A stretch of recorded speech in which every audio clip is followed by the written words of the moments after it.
বন্ধু যখন অপমান করে তখন তার স্তরে নেমে গিয়ে ঝগড়া না করাই বুদ্ধিমানের কাজ। কেউ যখন আপনাকে অপমান করে সে আসলে আশা করে যে আপনিও রেগে গিয়ে চিৎকার করবেন।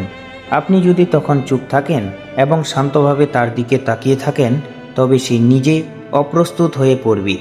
আপনার এই মৌনতা তাকে বুঝিয়ে দেবে যে তার নিচু মানের কথা আপনাকে স্পর্শ করতে পারেনি।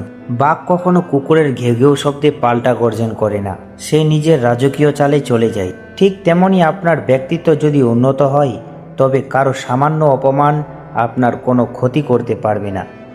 তর্কে না জড়ানো মানে হেরে যাওয়া নয়, বরং নিজেকে অপ্রয়োজনীয় ঝামেলা থেকে বাঁচিয়ে রাখা। তর্কে জেতা মানে সাময়িক জয়, কিন্তু নীরব থেকে ব্যক্তিত্ব বজায় রাখা মানে চিরস্থায়ী সম্মান। যে বন্ধু আপনার নীরবতার ভাষা বোঝে না, সে আসলে আপনার বন্ধুত্বের গভীরতা বোঝার যোগ্যই নয়।